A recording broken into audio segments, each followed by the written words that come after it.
Like many Bleach fans, I've always really enjoyed the character of Mayuri Kurotsuchi. He's fun, wild, unpredictable, and even downright horrible at times as well. But all of this comes together to create a character who is truly commanding on the page. And it helps as well that Kubo always seems to have so much fun designing and utilising this character, so much so that it really does rub off on us as readers as well.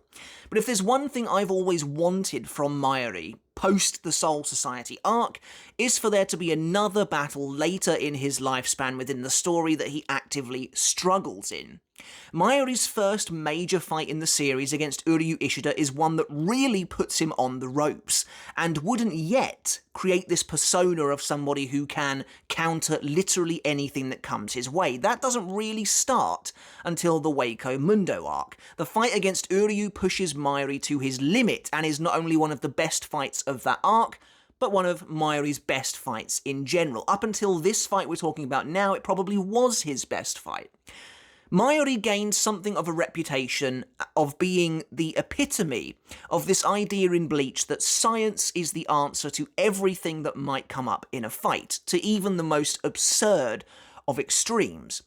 The best example of this, of course, is the idea that Mayuri was able to counter one of Szayelaporro Granz's most dangerous techniques in their battle in the Waco Mundo arc by removing and changing around all of his organs before arriving on that battlefield, and doing so within the space of an hour. Szayelaporro is incredulous at this, as are we, the reader, because it really does stretch our suspension of disbelief that even Mayuri, who is this totally mad scientist, fully willing to experiment on himself to the absolute ends of what he can achieve, would still be able to pull off something like this. But the only response we get to that question is, if I couldn't do it, I wouldn't be here right now.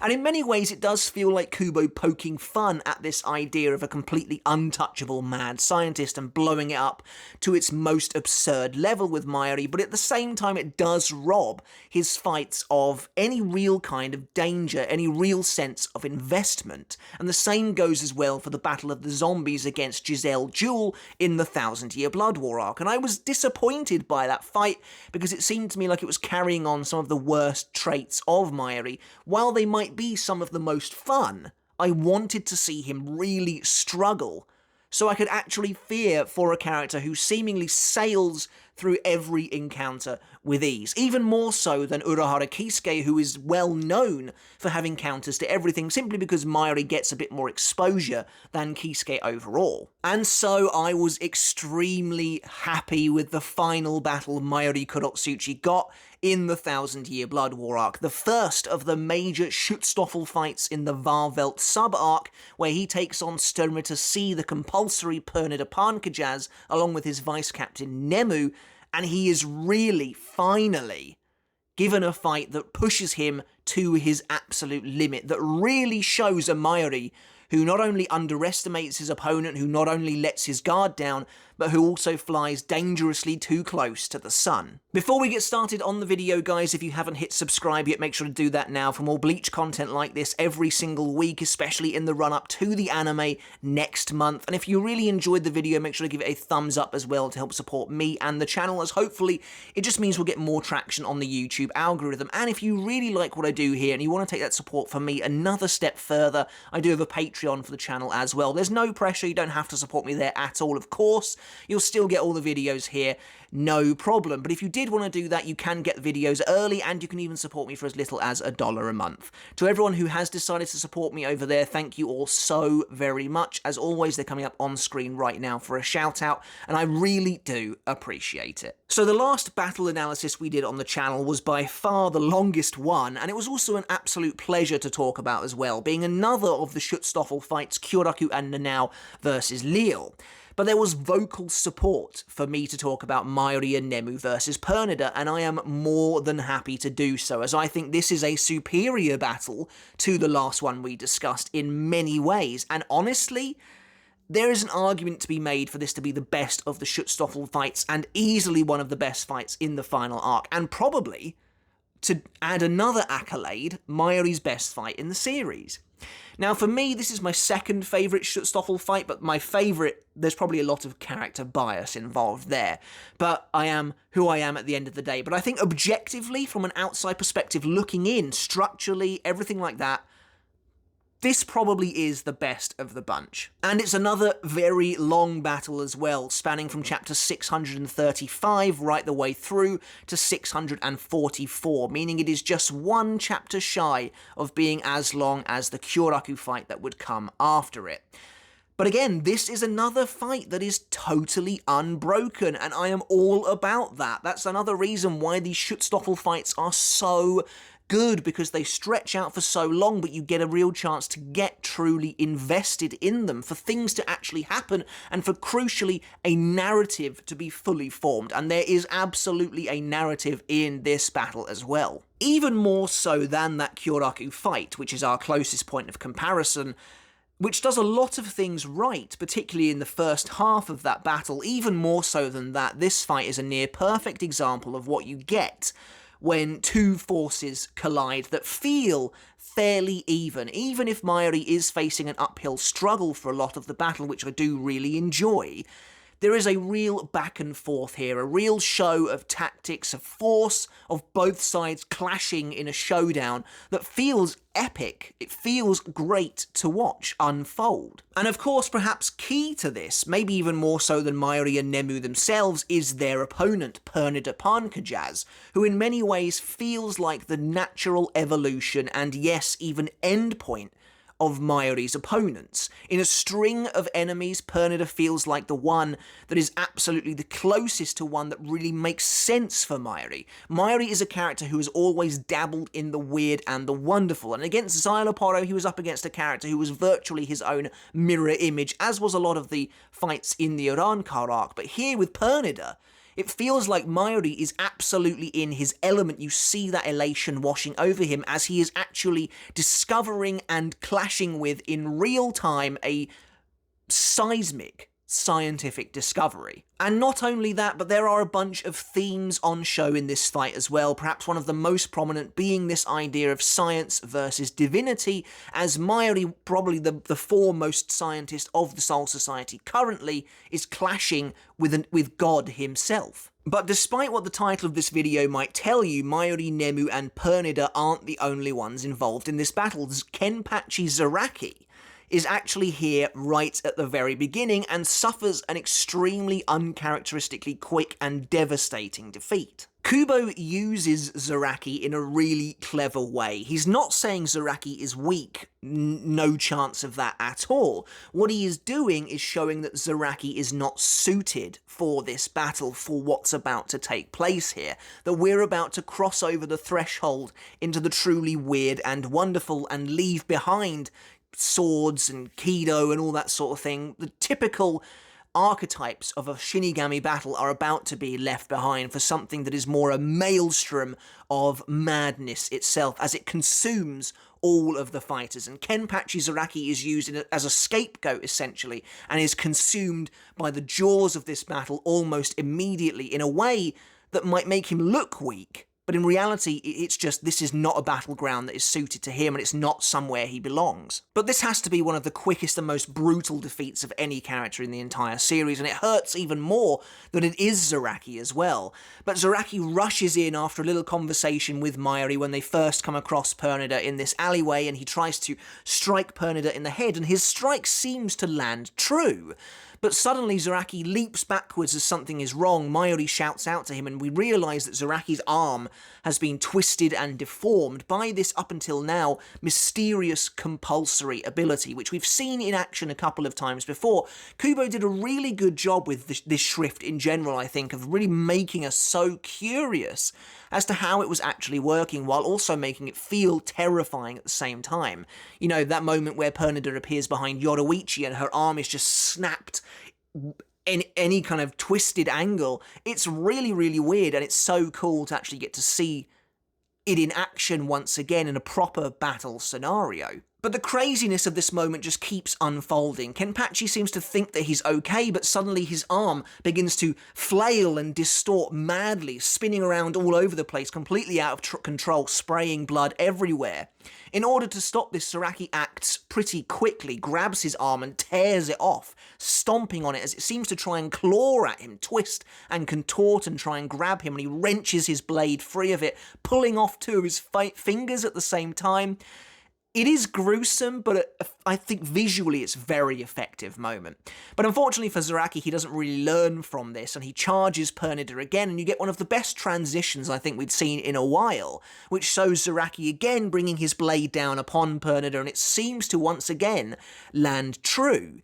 But there's a really cool moment where you see them both from kind of far away, and it looks like Zaraki's okay, but the very next panel, both of his legs have been snapped in half and they're all twisting and turning, and now he's in real big trouble because he can't escape and his body is being covered in whatever it is that Pernida's ability is. But Mayuri steps in to try and save Zaraki, stabbing him through the back with Ashisogi Jizo and therefore inflicting paralysis upon him. However, Mayuri notes that simply paralysing Zaraki's limbs is not enough, as that means that breakages will instead occur in other places, and we see blood kind of coming out of the back of Zaraki's eye patch, we see his neck starting to break as well.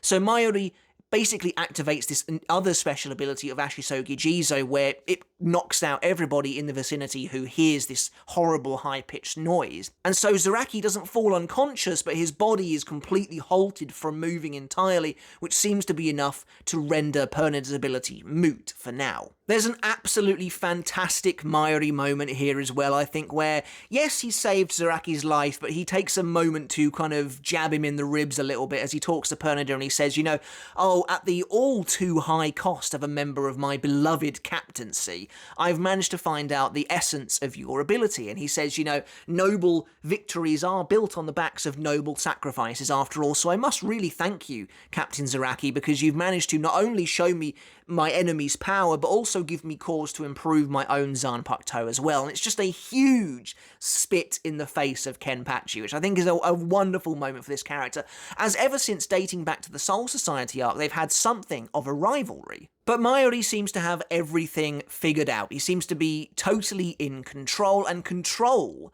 is another big theme of this battle in general. But Pernida tries to attack Mayuri with these now visible nerves. Mayuri's revealed that's what its power is, and these nerves go rushing towards Mayuri, but he just uses some kind of liquid to disable them, and it seems like everything's going to be okay.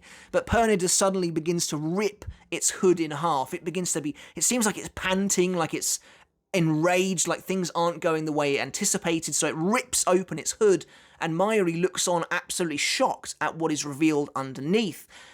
And the reveal, of course, is that Pernida Parnkgjas is actually the left arm of the Soul King.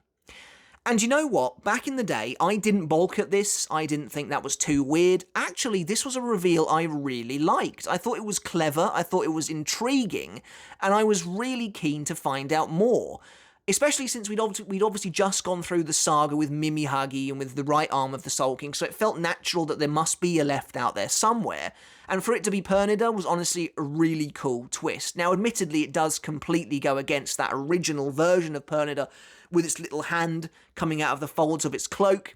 I think maybe Kubo answered some kind of question about this, or he totally skipped over it maybe, but it doesn't really matter either way. What's key here is that this is a cool idea, and it's also a pretty cool design as well. Now, many people might look at Pernida Parnkgjas as what it is, which is this gigantic disembodied arm that can speak, that can fight, that has an eyeball in the center of its palm, and they might think, 637 chapters into the series, this is a real jump the shark moment. But I don't think it is, because I think Pernida is a really well-constructed character, and it sounds ridiculous to say, because it's just a big arm that barely talks. But Kubo has clearly put a lot of thought about how this character should come across, how it should be integrated into the world of Bleach, and how it should fight, and how it could make for an excellent opponent as well. And of course, the buck doesn't just stop with Pernida either. Mayuri is the absolute perfect opponent for this character. Pernida might look absolutely ridiculous, fighting a character who is considerably more grounded than Mayuri, for instance, like Byakuya or something like that, it really might not work as well. But against Mayuri, this is absolutely perfect, as Mayuri is a character who actively revels in the absurd. As he mentions in chapter 547, the idea of the Quincy realm existing in the shadows is completely unusual, but I don't hate unusual things, is what he says, and so that's perfect. This is perfect for Mayuri to come up against a weird opponent that is stretching the limits of what people can take. But it's great because Mayuri is right there in it with Pernida, absolutely loving it every step of the way. There's a really awesome moment here that I didn't really notice until my most recent read-through, but Pernida, its hands are connected by chains, which is pretty clear from the get-go. But what I didn't notice was that it actually sends its own nerves into its fingers to force those chains apart, to force its hand open and to break those chains free.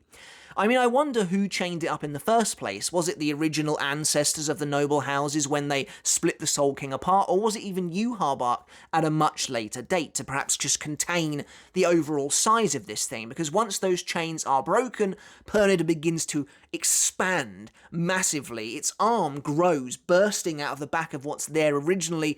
You basically, at the start, you can't see anything beyond the little cloak that it's wearing, but this entire arm unfolds behind it like an enormous tree log almost and smashes down onto the ground, and eventually Pernida is just looming over absolutely everybody, and it's really cool because there's a nice moment here where Mayuri, Ikkaku, Yumichika kind of discuss the logistics of the Soul King himself.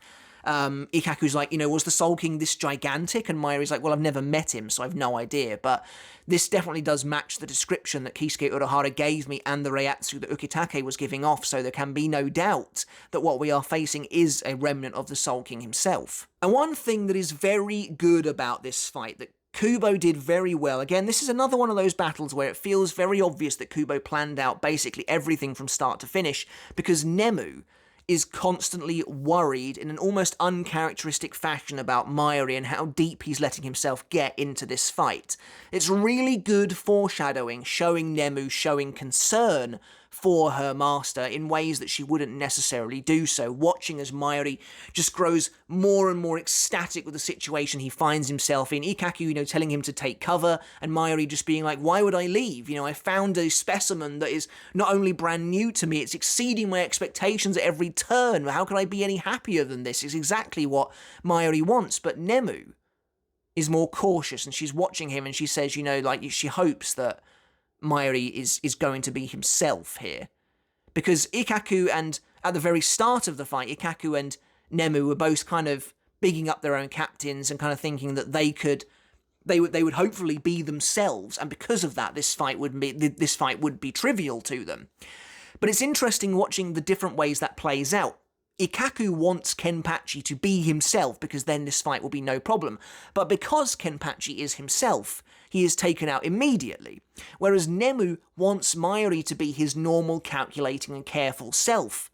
But he's not, and because of that, the fight goes to really dangerous places. I absolutely love the little details of Mayuri using these living biological organisms as like umbrellas and bombs during the fight. Really harkens back to some of his more twisted experiments in the past. But I just love him lifting this umbrella with a face on it as it gets covered in nerves, and the face itself starts like melt and groan in agony, and Mayuri just sort of tosses it away.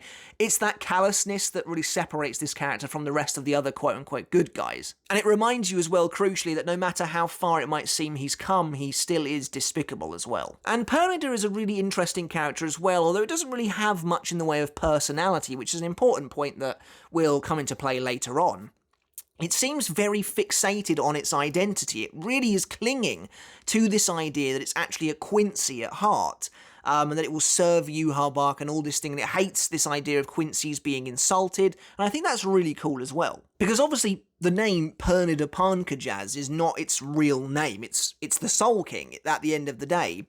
But presumably Yhwach bestowed upon it this name, perhaps at the same time he gave it the name the compulsory. Obviously Pernida already had that power. Yhwach just named it based on what he could see. But this name clearly means a lot to this character, and I think that's really intriguing. It's really cool to see Pernida having this, like, nascent personality growing and building inside of it. It's gone from not being able to talk at all to, like, huffing wildly like some strange beast, to being able to say the smallest of words, the kind of most broken of sentences. It just sort of speaks in words a bit like that, as it can't actually form a proper sentence at all yet. And so I think that's really cool as well, watching again in real time this character change, which is obviously a big part of Pernida's character overall. Now, even though I don't think this constitutes a Volstendig, it does seem to change ever so slightly in this early on point. It opens its hand widely, and this, like, black substance kind of bursts out of the back of it and stays there as well, akin to wings. I mean, I think it's probably just like a tangled mess of its nerves, but it kind of looks like crackling electricity or something. But Pernida says that it won't tolerate Mayuri's insults any longer, and it clenches its hand and fires these nerve bolts, essentially, into the ground, and from those bolts, more of the vein-like nerves begin to spread across the floor. Now, as we get into the fight proper, I want to discuss something I mentioned earlier, which is about this idea of good fights telling narratives, and that's exactly what this fight does. It tells us the story of Mayuri becoming more and more elated, falling more and more into ecstasy at this idea that he has found the most amazing scientific discovery and is watching it change and evolve before his very eyes and exceed his expectations. But because of that, he is losing himself. He is growing closer and closer to danger. He is like Icarus, flying too close to the sun. At some point, something is going to burst. Something is going to go wrong. But Mayuri, in his desperate thirst and quest for knowledge to find out more, is pushing the fight to its absolute limit for absolutely everybody. Pernida ends up some complete abomination by the end of the fight, and of course Nemu is tragically killed.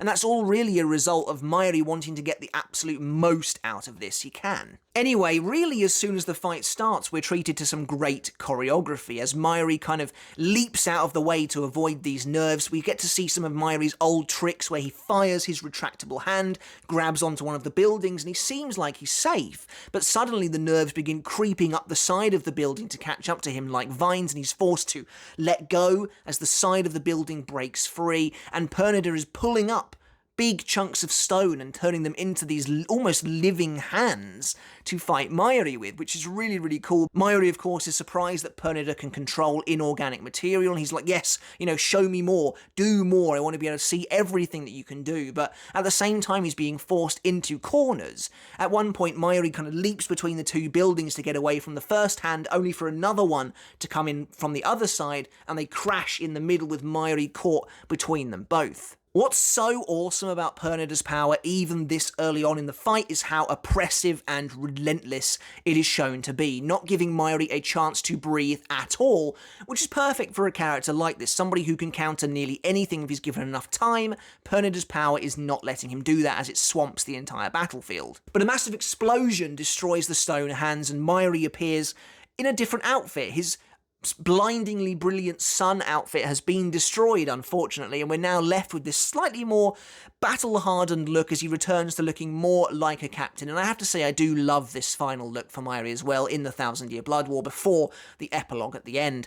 I think it's really cool. It's really toned back, which I think is the idea, because the sun outfit, for as hilarious as it is and how very Mayuri it is pretty ridiculous looking, and I think if Kubo kept that, he wouldn't be able to strike the heavier notes later on like he really wanted to. So by dialing the flamboyance of Mayuri right back down, it grounds the fight again a little bit as well. Now, the decision to have Ikkaku and Yumichika around as the audience is a really smart one as well, as these two 11th Division members are about as far removed from the 12th Division as you could possibly get, and so they kind of in many ways act as a conduit for the reader ourselves. They're like our avatar in many ways. Mayuri begins to fall towards the ground, and it looks like he's going to land on the nerves, and as we the readers would, they shout out to him like, you can't do that, you're about to get hurt.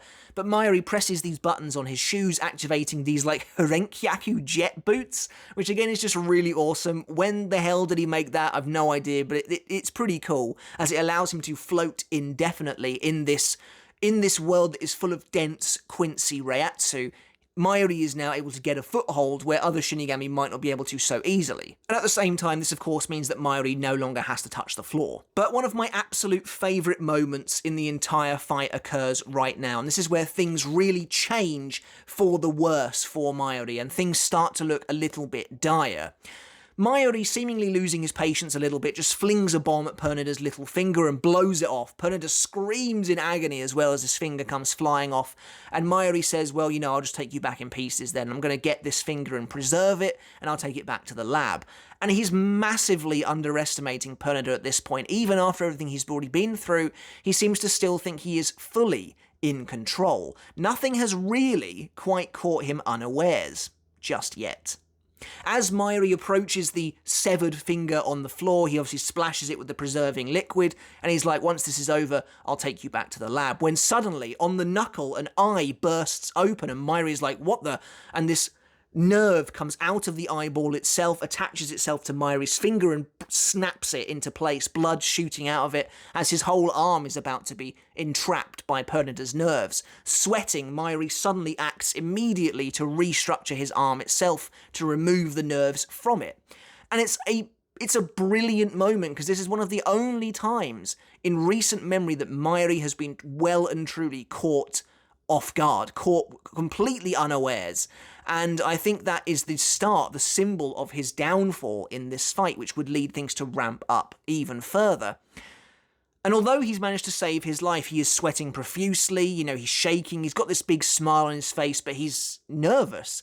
You know, he says, I've been able to restructure the nerves, the blood vessels, everything in my hand. You know, you'll never take control of my body that easily, Pernida, as you get this wonderful panel of the massive hand and its little finger looking on incredibly ominously, and things are about to get real. The way Mayuri calls Pernida by its desired name in this scene as well feels like a show of respect for an enemy that has actually been able to get one up on him. And I love how sassy Pernida begins to get here. I would imagine it's starting to show some semblance of Mayuri's own personality a little bit as it's now come into contact with him, and it's perhaps the earliest real clue we get as to Pernida's kind of true power, or at least the true nature of its compulsory anyway. But it basically says, you know, oh, you know, are you starting to panic a little bit? Perhaps I can make you panic some more. And suddenly that little finger that was on the ground bursts into this massive spider-like hand, very akin to those horrendous enemies from Elden Ring, and throws itself at Mayuri. But Mayuri, again, very casual, just kind of launches a grenade at this thing and blows it up. And the hand is screaming as it like writhes on the floor like some monstrous spider. And although Mayuri looks like he's not struggling yet, things are beginning to escalate as he suddenly realizes that Pernida has snapped off one of its own fingers. Pernida is learning that by losing fingers it can create new hands and therefore cause Mayuri to panic. And as Pernida rips off its own middle finger, it says, perhaps I can make you panic a little more.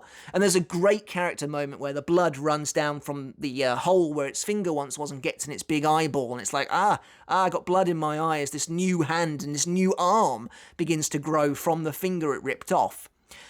And so you get this kind of terrifying moment where Mayuri is really staring up at this just abomination, this horrendous creature that can create new horrific arms just from ripping off its own fingers, and it's this constant sense of evolution, this very, like I said earlier, oppressive, relentless, never-ending train of evolution that cannot be stopped. And that's, of course, a huge part of this battle. One of the major themes is this idea of evolution, both for Pernida on a literal sense, but also Nemu and Mayuri as well. But as all three of Pernida's arms now rise up before Mayuri, I think it's worth taking a moment to appreciate how dangerous the compulsory actually is. I always hoped that it really would be when it came to its actual fight, because like I said, those previous moments of it being shown off were some of the scariest in the series. And now we get a power that can not only contort and warp anything it touches unstoppably, but also a power that is truly limitless. Like, we've never really seen anything like this before. Like, Pernida can literally create entirely new versions of itself just by breaking off its fingers, create these incredibly fast hands, grow his own fingers back to presumably create more.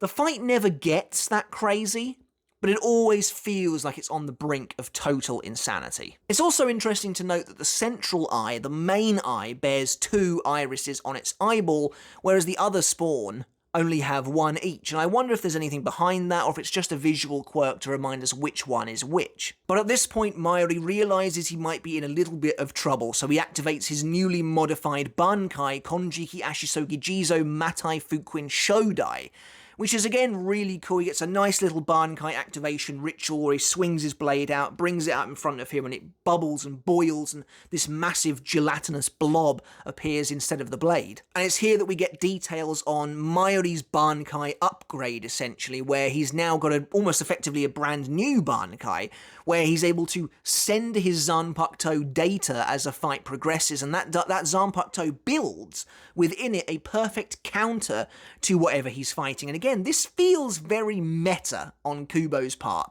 Like I was saying earlier, Mayuri, perhaps more than anybody, embodies that idea that science has the answer to everything in a battle of Bleach. And Kubo has literally turned that ridiculousness into an actual ability, which feels both hilarious and very dangerous. But so Mayuri creates this monstrous being that's perfectly capable of countering Pernida's nerves by having its own skin peel off whenever Pernida tries to attack it. And so this massive Ashisogi Jizo just grabs all of Pernida's arms and stuffs them into its mouth. If you ever wanted to sum up the absolute mayhem of this fight in one sentence, I think the giant golden baby devours 3 arms with eyeballs in them is a pretty good way of doing it. But again, although Mayuri is definitely on top, there is a sense of ominous foreboding. His face right up in the kind of camera, as it were. His mouth is just like absolutely twisted with glee as he's just like looking on crazily. He's getting way too ahead of himself almost. And Nemu watches silently from behind. Something is not right, and she is ready to jump in whenever necessary. She basically thinks that Mayuri is underestimating Pernida, and at some point she's going to be needed. But it's cool because Mayuri mentions that the very last piece of data he gave Ashisogi Jizo was to make sure that you are born toothless so you don't cut up Pernida when you eat it and just create more of them. But of course that creates a problem in and of itself. Because Pernida is swallowed whole, it's able to blast its way out of Ashisogi Jizo, bursting this massive golden baby into a shower of just gristle and grime, rising up from inside Mayuri's Bankai, wielding a bow and arrow between its fingers, which again is just really cool imagery. And it's really awesome to see. And Pernida says, you know, you forgot that I'm a Quincy, I kill enemies with bow and arrow. And so it didn't really matter that he was trapped inside it because he could just burst his way out again. But Mayuri says, well, you know, I didn't forget that. I actually just never thought that something like the Soul King's left arm would go so low as to call itself a Quincy. And Pernida says, you know, what would be so wrong about that? Why would it be so wrong for me to call myself a Quincy? I've always been a Quincy. And it feels like that's a true hint to the Soul King's true nature, but it also does feel like Pernida has really got its own memories, its own life essentially, since joining Yhwach's side, and that is what it values most more than anything. And it says, you know, its voice suddenly becomes somewhat eloquent, and it says, you know, I've had enough of your incessant insulting of the Quincy. I won't tolerate it any further. And he begins to blast Mayuri with all these arrows. And at the same time, Mayuri begins to suspect that there may in fact be more to this giant hand than meets the eye, pun not intended. But we get some wonderful choreography here again. This fight is full of great fluid moments. Basically, Mayuri goes into battle against Pernida. Pernida fires arrows at him, and these arrows are now connected to Pernida's nerves, which is really cool and really creative. One arrow brushes just past Mayuri, but it's close enough that the nerves grapple onto him, and he detonates his entire arm just to make sure they can't get the rest of his body. As he does so, however, the arrow sails past him, and as it's about to hit the floor, nerves reach up like a shadowy black hand, grab the arrow, bend it backwards, and send it flying back towards Mayuri. That's a really creative usage of this power of the compulsory. It's like everything is Pernida's arms and legs. I think that's really awesome, but this arrow is about to strike Mayuri, and there's nothing he can do about it, except suddenly The moment has come and Nemu rushes in, grabs the arrow and pushes Mayuri out of the way.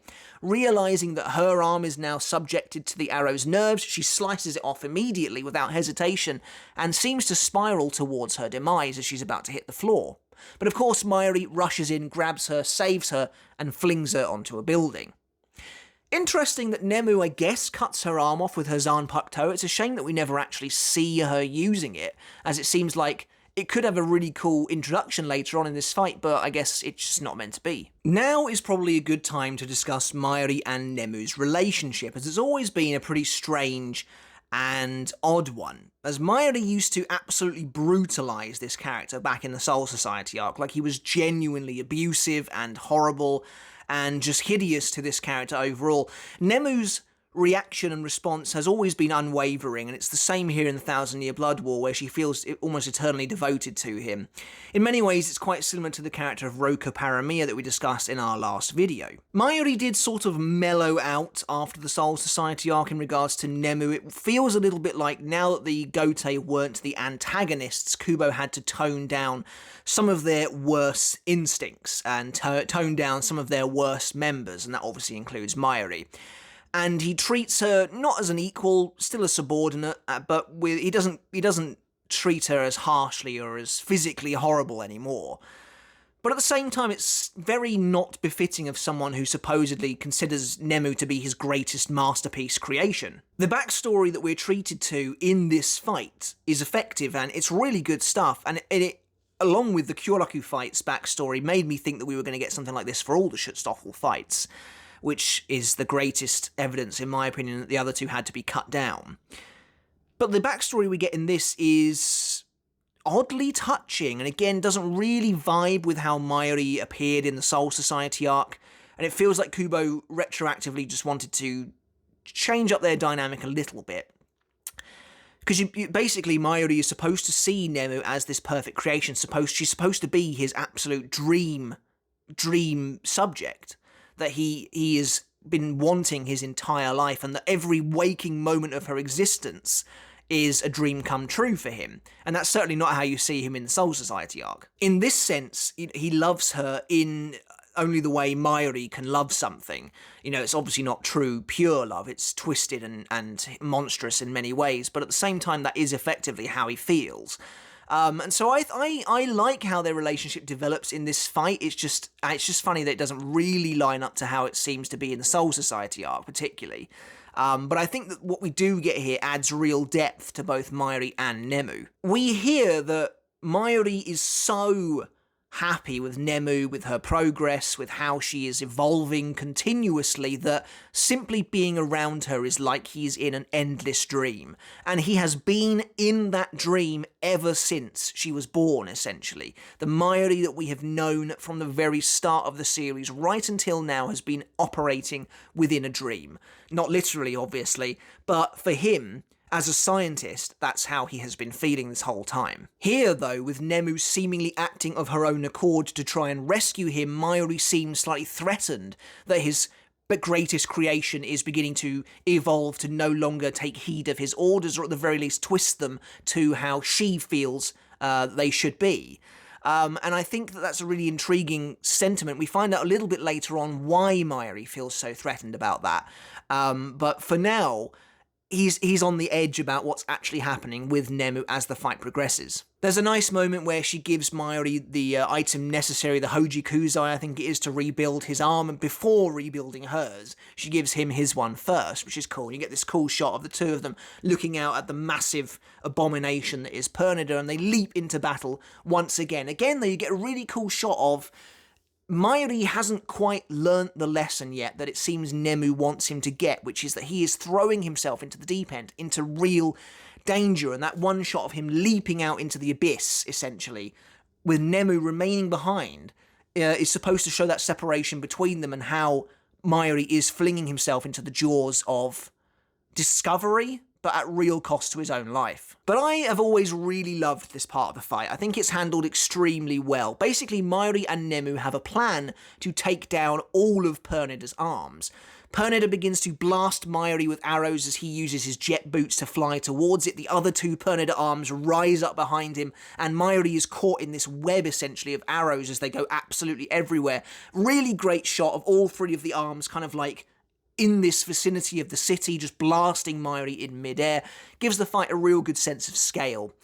But Mayuri speaks to Nemu over this little transceiver, and he says, you know, the plan is simple. As I fly around wildly, what I'm doing is spraying a numbing anesthetic all over the ground. What that anesthetic will do is that when it comes into contact with both the arrows and the nerves, it will numb them to the point that you will be able to touch the ground with no problems whatsoever. Nemu's role is to take this nerve-freezing agent that Mayuri has given her, land on the ground, and jam it into one of the immobilized arrows before Pernida can realize what's going on. It's a simple plan, it's pretty cool, and I love watching it unfold. Mayuri sprays the anesthetic, Nemu leaps down from the tower, she sees an arrow, and she rams the agent into the side of it. And everything seems to work out good. We watch as the arrow begins to freeze, and then the nerve connecting it begins to freeze. The first hand to freeze is the central one, the one with two irises and the little cloak. It's not watching, and it gets frozen completely. The freezing agent runs up the nerve into its fingertip and freezes the entire hand solid. Then the hand next to it is the next one to go. That freezes as well, and suddenly two of Pernida's arms are now rendered totally useless.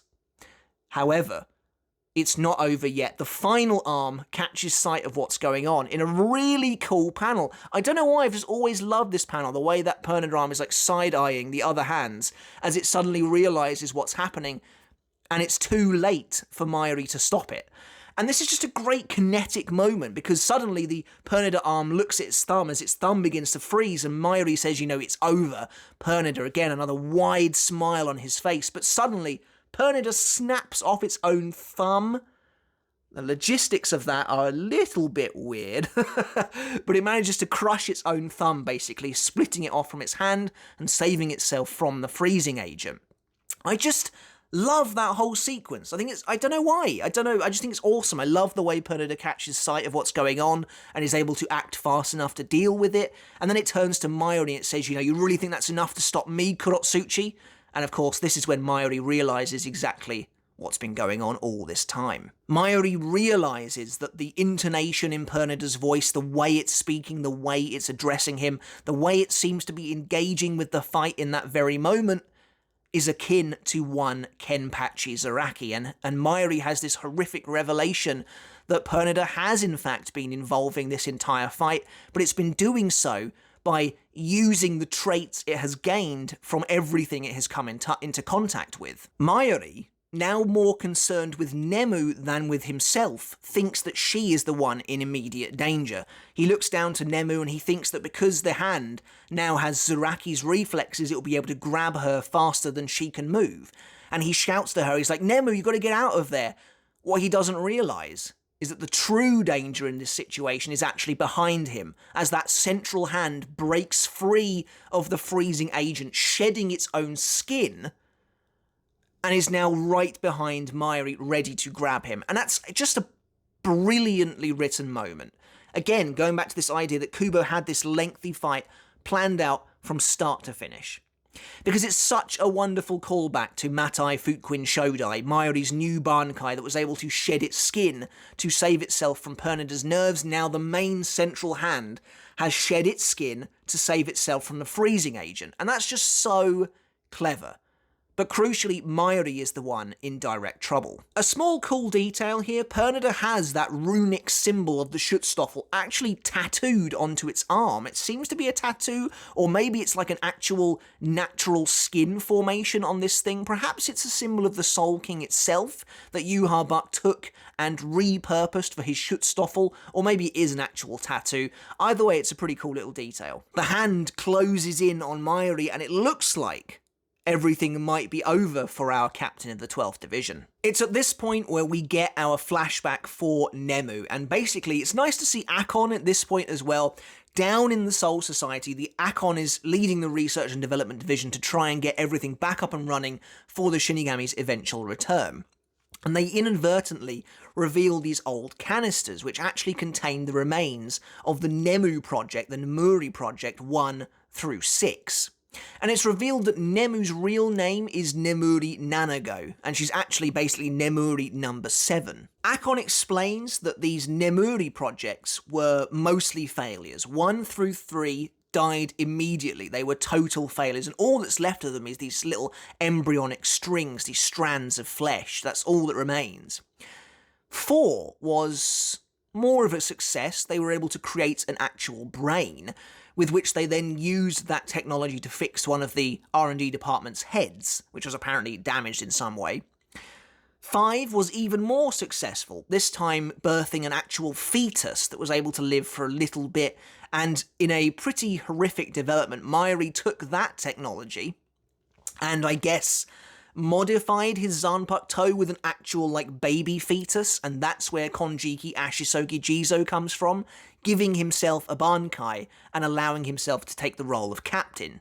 And 6 was even more successful, living 2 years before dying. And so, because Nemu has survived not only into, the age of being an actual young woman, but that she's now demonstrating power and decision-making of her own, Mayuri really is living this waking dream of his entire life. But Nemu, seeing Mayuri in real danger, suddenly activates this immense power within her and blasts towards Pernida. Just as it encloses around Mayuri, she devastates the entire hand, blowing it into smithereens and completely, basically eradicating it from the battle. Nemu grabs Mayuri and she flies towards safety with him, and he is, appalled by this. It feels like Nemu is continuing to evolve even beyond what Mayuri had planned for her. In order to save his life, in order to access this extreme power that was apparently built into her at some point, she is pushing her body to within inches of its own destruction, to within 8% of its complete soul collapse. And Mayuri is distraught at the idea that Nemu would sacrifice herself to save him. Her purpose is to grow and to evolve, not to save his life. In the means of science, in the means of chasing scientific discovery and advancement, Mayuri would willingly die rather than see Nemu be destroyed in front of him because of her selflessly trying to save him, because she somehow, of her own accord, developed some kind of attachment and emotion towards him that would cause her to put herself in the line of danger. As far as Mayuri is concerned, Nemu's one purpose in life is to go on living and to continue evolving as much as possible, no matter what happens to the scientist himself. Nemu, however, demonstrates free will, basically believing that she can show Mayuri her evolution and save his life at the same time, and that he has nothing to worry about. She throws him down to the ground and goes to take on Pernida herself, and Mayuri even realises that at this point, he may as well relinquish the battle to Nemu, something he's not so happy to do. Nemu leaps into battle against the remaining hand and uses his ability Jikon Jurinju, which I really wish she was actually using her Zanpakuto here, because that could have been a great chance for her to really show it off, but instead she shaves off a portion of her soul and fires it like a cannon into Pernida's eyeball, and it completely warps and destroys the hand, blowing out the side of the hand and just wrecking it and turning it into rubble. As both Nemu and Pernida fall from the sky, I think it's worth reflecting for a moment on the title of this series of chapters, Baby Hold Your Hand. It feels like the title is a direct reference to Pernida on the surface, and you'd be forgiven for thinking that, but ever since the fight has begun, Mayuri has had his hand outstretched. In that one of that major first panels of the battle is him holding his hand out. And in accordance with the volume poem for the volume that Nemu is on the cover of, he has taken the hand of his child, his daughter, who is wandering lost, and they will now walk together to the very end. It's very ominous and implies that something bad is about to happen. But how could something bad happen? Nemu has just won the fight and she now sails through the air, completely exhausted, the arm totally ruptured, chunks of Pernida raining down beside her. Except we all know how the compulsory works. And suddenly, all of those chunks of Pernida open their eyes. These massive eyes appear. Some really grotesque ones, by the way. Kubo just firing on all cylinders with his body horror with Pernida. One of the creepiest characters in the series, no question about it. But one of them, for instance, the fingernail lifts up and there's a massive eyeball underneath it, which is all kinds of gross. But regardless, it's too late for Nemu. Mayuri can only look on as all of these Pernida parts just cover her in nerves. Nemu lets out this like silent scream, and in a flash, they pull her to pieces and she's killed. Nemu is eviscerated. Her body is completely destroyed. A wave of blood splashes on the building next to Mayuri, soaking him in like this rainfall of blood. It's grotesque and heartbreaking for Mayuri to watch him fall and sink into despair. He looks on as Nemu is destroyed and he can barely say anything. His mouth is barely breathing the words Nemu. Nemu, it can't be, as he seemingly looks down on the ground. And it's here that we get another truly wonderful moment in this fight. As Mayuri sinks into the pit of despair, an apparition of Xyloporo Grands appears before him. Yes, we're not talking about Spirits Are Forever With You anymore, but we still can't escape the Octava Espada. Xyloporo kneels down beside Mayuri and taunts him, gloats over Mayuri's loss. It's a brilliant callback to their fight from Hueco Mundo and a fantastic way of showing that Xyloporo still lives on within Mayuri's memory. In many ways, it works in a way that's not dissimilar to Komamura's fate. Komamura is a character who didn't heed his own words in the Arrancar arc and paid the price for it in the Thousand Year Blood War. Mayuri is exactly the same. He didn't heed his own words in regards to perfection, and how perfection is something that scientists should not be chasing. As Mayuri says himself, I abhor perfection. Yet he never realised that perfection was standing next to him that entire time. Xyloporo realises, which is obviously in effect Mayuri realising, that he considered Nemu to be perfect, and therefore there was nowhere else to go. As Mayuri says, a scientist should always strive to be better than everything else, but never to be perfect, as perfection is a dead end. And Xyloporo just gloats at him, saying, you should be grateful for this horrible left arm. Now it's destroyed her. You have a chance to start anew. I wouldn't know whether to laugh or to cry. But Mayuri reaches out and disperses with the vision.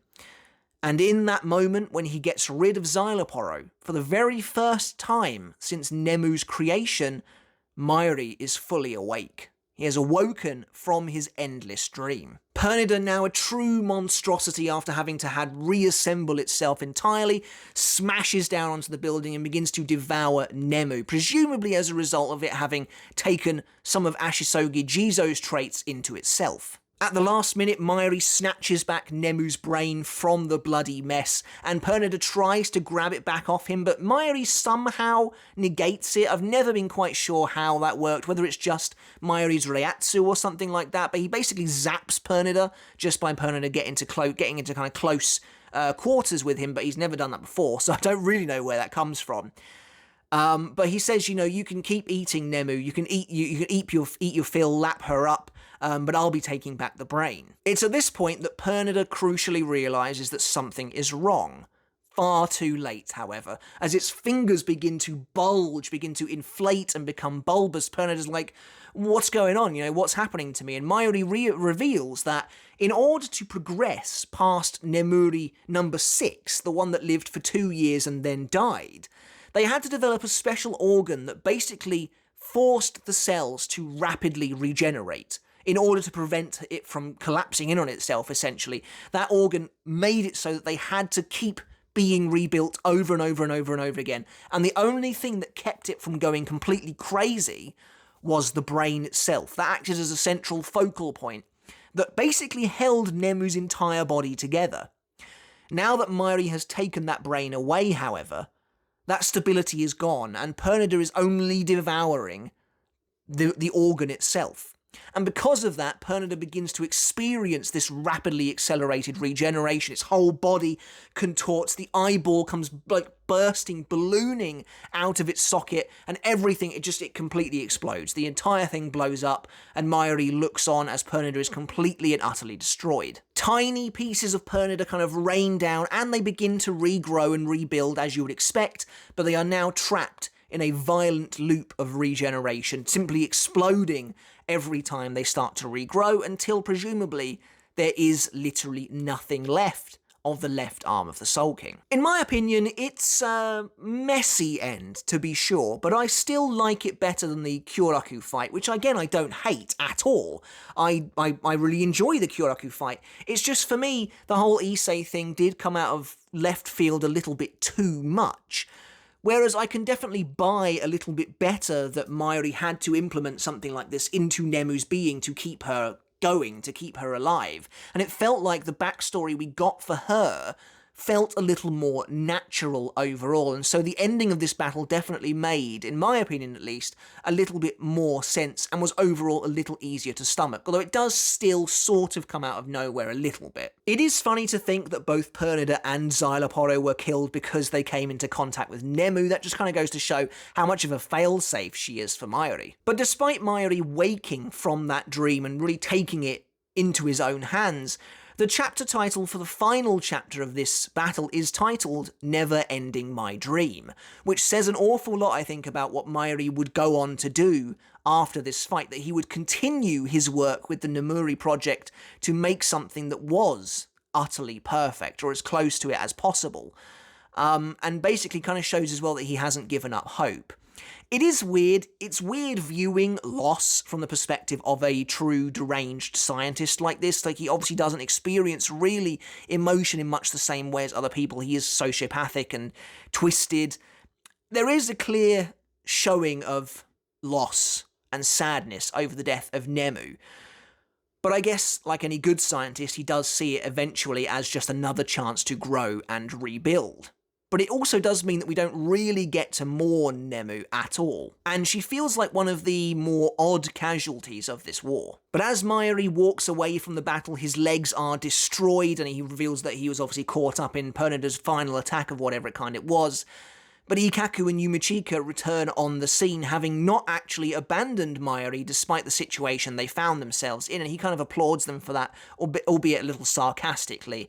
But nevertheless, he enlists their help. They place Mayuri into a regeneration tank that he's brought along with him, along with Captain Zaraki as well, and from those regeneration tanks emerged the now de-zombified Hitsugaya and Matsumoto, whose lives were saved by Mayuri at the cost of some of their own lifespan. But this battle ends somewhat magnanimously for Mayuri.